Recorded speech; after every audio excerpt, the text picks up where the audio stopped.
voilà, le colonel Ibrahima Dia, on vous laisse commenter ces images. Merci beaucoup. On vient de voir tout à l'heure le colonel Cheikh Faye, qui est le chef du détachement de la gendarmerie nationale. Et là, nous avons le groupement motocycliste, nga xamante ni ñu ngi ko créé en 1960. Actuellement ni capitaine Alioune Badara Sow bu moo nekk ci kanam di défilé ak ñoom. ñoom seen mission mooy mission d'honneur jagleel ko président de la République, premier ministre, le président de l'Assemblée nationale. Mais également yeneen autorités yi nga xamante ni nationales comme étrangères yi ñëw fii en visite. tey jii nag ñu xam li nga xamante détachement bi di défilé que ñoom au-delà de li ñuy liggéey mooy mission d'honneur yi am nañu aussi ay mission de police de la route ay mission d'escorte de convoi yoo nga xamante ni moom la ñuy def moto yi nga xamante ni moom la ñuy défilé nag mi ngi nekk des motos de marque BMW R 1250 RT ak ay Yamaha 40 FJR 1300. am na solo avec la gendarmerie nationale qui passe. Voilà, li nga xamante ni ñoo ci topp c'est la légion de gendarmerie d'intervention. Alors pour cette année, la LGI est articulée en version hybride sous les ordres du chef d'escadron Ousmane Faye qui défile à la tête d'un escadron porté, mais également de 3 escadrons blindés. Donc il rappelait que la LGI est une unité de réserve générale à la disposition de Monsieur le Président de la République pour appuyer les autres unités. Elle est spécialement chargée du maintien et du rétablissement de l'ordre sur l'ensemble du territoire national. Elle participe également aux opérations aux côtés des armées dans le cadre de la défense opérationnelle du territoire, mais également assure le perfectionnement des élèves gendarmes qui sont en application. Donc, avec la montée en puissance, la LGI compte actuellement 18 escadrons articulés en 3 groupements de maintien de l'ordre, réversibles en mode combat pour la défense opérationnelle du territoire. La version portée de la LGI est sous les ordres du lieutenant Massen Sen. Elle défile à bord de véhicules de type van Iveco, mais spécialement destinés au maintien de l'ordre. Ce véhicule peut transporter un groupe de 12 gendarmes avec équipement au complet. L'unité est équipée de lanceurs de grenades multiples qui permettent de saturer en gaz lacrymogène les zones tenues. Le défilé du détachement blindé de la LGI est composé de 3 escadrons. Nous avons d'abord le 3e escadron blindé qui est sous les ordres du capitaine Ousmane Diouf, qui est équipé d'engins de type Cobra 2 d'une autonomie de 700 km, réversible entre le maintien de l'ordre de haute intensité et les opérations de défense opérationnelle du territoire. Donc oto yooyu dañuy nekk oto yoo nga xamante ni à la fois dañuy mën a participer ci maintien de l'ordre bu amee ay troupes, mais également bu ñu waree défendre le territoire national en guerre, donc ñoom aussi dañ ciy participer. Le 2e escadron moom capitaine Jean-Louis Malou moom moo nekk ci kanam. ñoom type engins yi ñu yore c'est des Milos. Les Milos c'est des engins polyvalents, des 4x4 utilisés dans les opérations militaires et policières, capables de protéger les occupants contre les mines terrestres et les engins explosifs improvisés. Oto yooyu boo ci duggee bu fekkente ni mine dafa tàkk daf lay mën a protéger. Donc dafay dimbali boo nekkee ci terrain hostile. Donc dafay mettre à l'aise un peu les opérateurs yi nga xamante ni ñoom ñoo nekk ci biir di manœuvrer. Enfin le 1er escadron moom capitaine Souleymane Diop moom moo nekk ci bopp bi ci défilé bi ñu yore ay engins blindés yoo nga xamante ni ñu ngi koy tuddee ay CS VN3 ak des VN 22B de type roue canon. Le blindé CS VN3 est utilisé dans les opérations spéciales, le soutien au combat, la lutte contre le terrorisme, les opérations de maintien de la paix.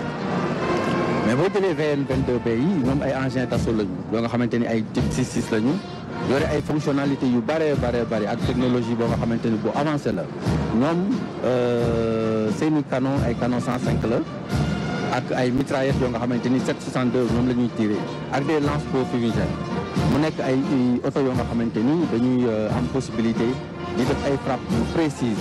C'est parce que technologie bi ñu àndal moom moo tax ñu am possibilité boobu parce que technologie bi dafa ànd ak système de stabilisateur de tir. Donc engins yooyu bu ñuy daw ak bu ñu taxawee précision de tir bi ñuy am benn la. Donc dañuy mën a taxaw sur place di def ay tir de précision mais également di daw di mën a def ay tir de précision loolu bu nekk lu am solo boo xoolee donc thématique bi ñu jël vers la souveraineté technologique et industrielle dafa ñu fekk ci système boobu. mu nekk ay xarañte yoo nga xamante ni gendarmerie mooy les armées de manière générale commencé nañ ko depuis at yi ñu génn def ci ay jéego yu am solo yoo nga xamante ni tey jii dafay tax ñu mën a am benn fierté bi si liggéey bi nga xamante ni moom la ñu dénk muy wàllum protection du sanctuaire national ak protection nit ñi nga xamante ni mooy sénégalais yi ak seen i am-am. Voilà, merci colonel Ibrahima Ndiaye, le chef de division communication de la gendarmerie nationale. Donc la gendarmerie qui passe toujours avec ses chars de combat. léegi li mooy 105 yi. ñoom moom laa doon wax léegi bu ñu daw ak bu ñu taxawee même précision de tir la ñu am. Voilà, vraiment doté d'une technologie extraordinaire. Donc des engins nouvellement acquis qui actuellement nous permettent de mieux assurer la sécurité des Sénégalais, la sécurité du sanctuaire national.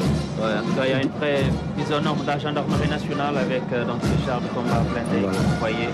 Voilà, di wax ni LGI nag actuellement nii ki nga xamante ni moom moo nekk si kanam di ko jiite moom mooy le colonel Abdoulaye Konaté moom mooy commandant légion de gendarmerie d'intervention. Donc da ngay gis fii ñaari version yi nga xamante ni moom la gendarmerie LGI di taxawee mooy version boo nga xamante ni dañuy nekk maintien de l'ordre ak version bi nga xamante ni moom la ñuy wax défense opérationnelle du territoire. Donc parce que loolu dafay wane gendarmerie nationale force de continuum bi mu nekkee dafay agir en temps de paix, agir en temps de crise, mais agir également en temps de guerre. Donc mu nekk lu am solo. Alors ñii nii ñoom la ñuy wax la section cynotechnique. Alors cynotechnique mooy cynopile ñoom la ñuy wax habituellement cynopile. Voilà, avec les chiens. Voilà, les chiens. Alors ñoom unité bi ñu ngi ko créé en 1979 ñu koy wax tey jii la section cynotechnique qui est une unité spéciale de la gendarmerie mobile qui est commandée par le capitaine Maïssa Ndao. Donc unité bi nag dafa yore ay rasu xaj yu bari ay berger allemand ay berger belge malinois ay berger hollandais ay labrador ay cocker. Donc mu nekk xaj yoo nga xamante ni dañ leen di tàggat. ñenn ñi dañ leen di tàggat ci mbirum explosif ñenn ñi ci mbirum arme ñenn ñi ci mbirum munition yenn ci stupéfiant am na sax yoo nga xamante ni ci ay billets de banque lañ leen tàggat. ak ay pistage nga xamante ni bu ñu leen soxlaa ñoom ñooy sentir di renifler li nga xamante ni moom mooy danger bi nekk dans les environs. ñoom aussi mu nekk ay xaj yoo xamante ni dañ leen di jox ay lunettes de vision nocturne et des caméras de reconnaissance moom la ñuy àndal. Donc loolu moo leen di permettre ñu mën a def seen liggéey normalement. Alors mu nekk unité boo nga xamante ni dañuy yëngatu baax a baax ci wàllu lutte contre le terrorisme ak trafic illicite de drogue ak grande banditisme. Véritablement la gendarmerie qui s'est mise véritablement aux normes standards, plus que standard même, parce que c'est une véritable montée en puissance, on le disait tout à l'heure, et ça a été matérialisé. Voilà, des investissements colossaux qui sont en train d'être concentrés. Là, nous voyons effectivement la section spéciale chargée de la protection de l'environnement, qui est sous les ordres du lieutenant Chersek. Mu nekk unité boo nga xamante ni dafay compléter liggéey bi marine nationale di def en haute mer. Donc boo xoolee boo ñëwee ci plage yi ak vers la berge donc mu nekk unité bu am buy def liggéey bu am solo sur la lutte sur la protection de l'environnement. Donc am pour mission de lutter contre toutes les formes d'agression de l'environnement, à la fois l'extraction illicite de sable marin, les différentes formes de pollution mu nekk pollution marine, terrestre ou bien atmosphérique, la pêche à l'explosif ou bien la déforestation mu nekk unité boo xamante ni ay jéego yu am solo lañ ciy def. Ren nag ñu nekk di défilé ak ay moyens yu particuliers. D'abord am nañu ci ay quad yu bari ay jet ski yoo xamante ni da leen permettre ñu mën a naviguer ci berge bi vers la plage. Yore ay vedettes d'intervention yoo xamante ni yenn yi seen guddaay ñu ngi koy natt ci 7 mètres am na yeneen yoo nga xamante ni ñu ngi koy natt ci 9 mètres. Mu leen di permettre lépp loo nga xamante ni intervention en milieu fluvio-maritime dañ koy mën a def à l'aise. Mu nekk nag unité boo xamante ni qui se distingue particulièrement dans la lutte contre l'immigration irrégulière. par la surveillance du littoral et l'interception des pirogues. Donc un pôle extrêmement important boo nga xamante ni daf koy defandoo ak marine nationale. C'est ça, da ngeen si collaborer bu baax a baax. Vraiment une belle collaboration boo nga xamante ni dañ ko siy gis. La surveillance des plages, hein.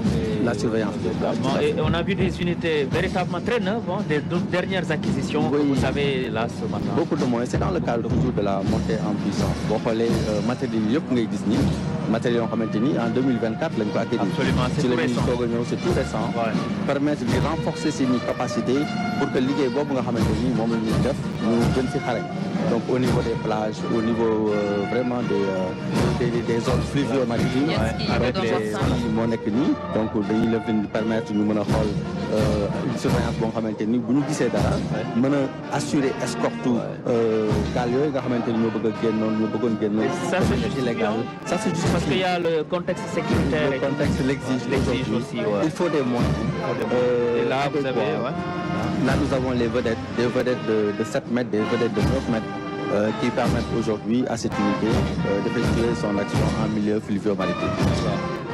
Adama donc véritablement gis nañu gendarmerie c'est une vraie montée en puissance de loo xam ne ni mais lii lu ñuy kenn naatable wul la voilà. artillerie lourde comme ni ñu koy waxee mu doon loo xamante ne buñ ko gisee xëy na suñu xel war na mën a dal.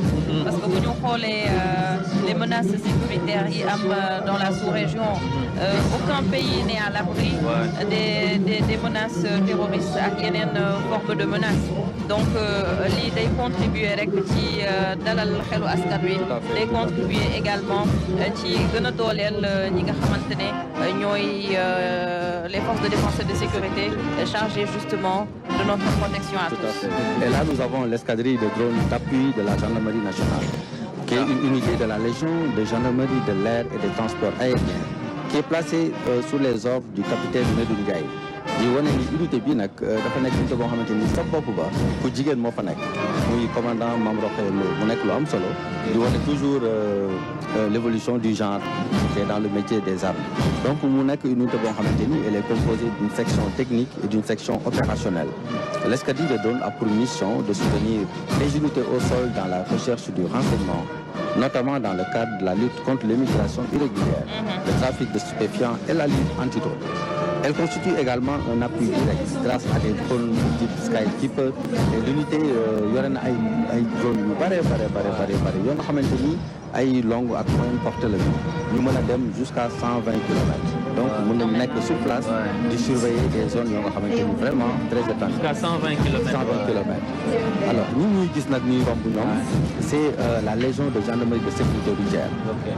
mu nekk unité bu bees boo nga xamante ni dañ koy soog a créer en 2024 jagleel ko lépp loo nga xamante ni mooy sécurité routière mu nekk sous les ordres du capitaine Malick Faye mu nekk le détachement de la Légion de gendarmerie de sécurité routière est une formation chargée de veiller à la mobilité urbaine et à la sécurité routière.